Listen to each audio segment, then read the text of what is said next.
In 1939, Wayne County officials in Michigan loaded 35 people onto wagons and sent them into the wilderness outside Detroit. These were the residents of the county poorhouse. People so destitute, so sick, so unwanted by society that the government was responsible for keeping them alive. Their destination was a former stagecoach stop called the Black Horse Tavern, surrounded by dense forest on a muddy road between Detroit and Chicago. Wolves and bears still roamed the woods. Of the 146 people living in the original poorhouse, only 35 agreed to go. The other 111 refused to move to what they called the awful wilderness. Many of them were children whose parents had died from cholera. That crude frontier settlement would eventually become the largest psychiatric facility in the United States, a place called Eloise. What happened inside those walls over the next 140 years is one of the darkest chapters in American institutional history. If you are into real stories like this, stories that most people have never heard, hit subscribe now. These only get darker. In those early years at the Wayne County facility, there was no distinction between the sane and the insane. Babies slept in the same rooms as elderly men. Blind residents shared hallways with people suffering severe psychiatric episodes. The only separation was by sex. Everyone else was lumped together.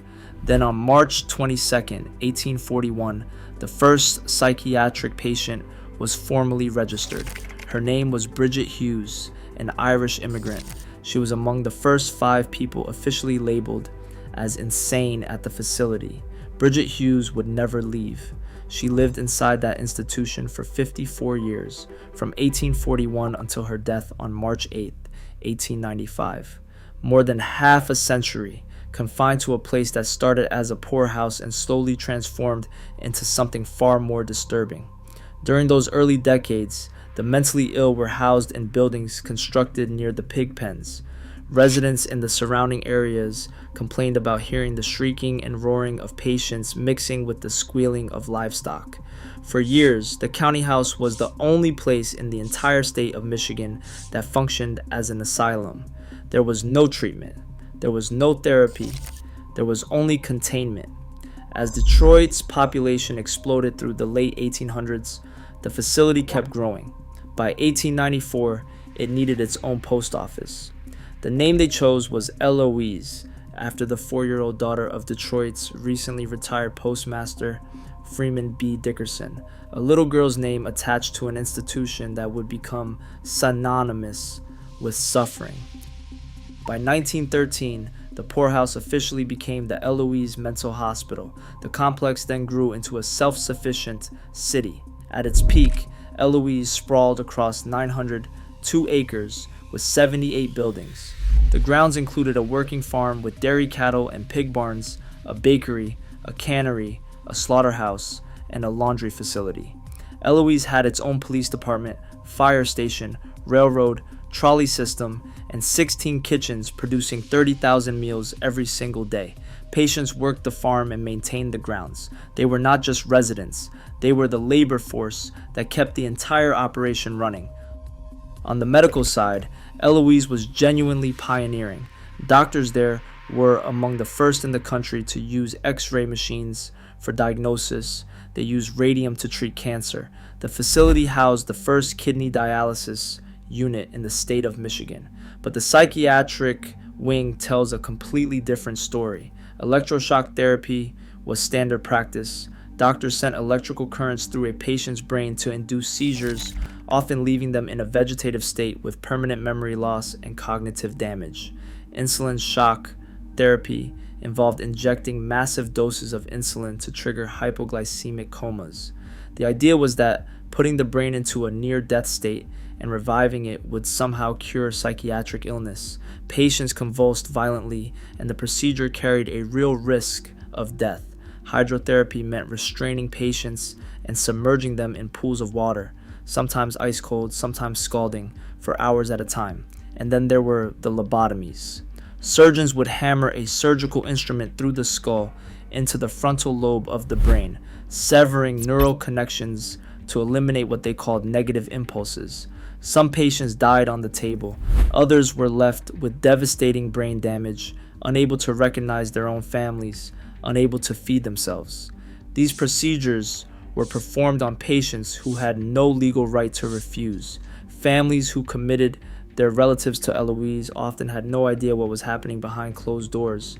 During the Great Depression, Eloise's population swelled to 10,000 residents as Detroit's homeless and destitute flooded the only institution that would take them, cramming people into a facility already struggling to care for a fraction of that number. And when they died, many of them were forgotten in the most literal sense possible. South of Michigan Avenue, hidden behind a grove of pine trees on Henry Ruff Road, there is a field. For decades, it did not look like anything, just grass and weeds and silence. Underneath that field lie over 7,100 human beings. The Eloise Cemetery functioned as a potter's field from 1910 to 1948, when patients died and no family claimed the body. The deceased were placed in simple wooden coffins lined with white sheets. If no one attended the burial, the body was lowered into the ground by other patients. Each grave was marked with a small concrete block stamped with a number, not a name, just a number. The burial records from the 1930s were especially incomplete. For the year 1934, only 4 death records survived. The identities of most people in that field were simply lost. After 1948, the law changed. Unclaimed bodies from Eloise were no longer buried. They were sent to Wayne State University's medical school, where they were used as cadavers. Even before the law changed, the cemetery had been a known target for body snatchers who sold corpses to medical students at the University of Michigan. The bodies of the poorest people in Wayne County were treated as resources in life and in death. Wayne County eventually buried the uneven grave markers under layers of dirt and sod. The cemetery disappeared into the landscape. By the time the surrounding area was developed, most people had no idea they were shopping and living yards away from thousands of unmarked graves. Then in 2015, a man named John Burns changed everything. He had grown up in western Wayne County and heard the old stories about a hidden graveyard near the former hospital.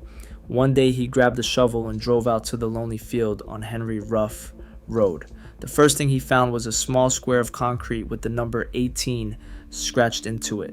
He kept digging. Soon he was uncovering stones with numbers in the thousands. Burns organized 12 volunteers and began cross-referencing death certificates to put names back on the graves. Families came forward. One man from Gibraltar, Michigan had spent years trying to find where his wife's great-great-grandfather was buried after dying at Eloise in 1927. Because of a family conflict, nobody had ever claimed the body.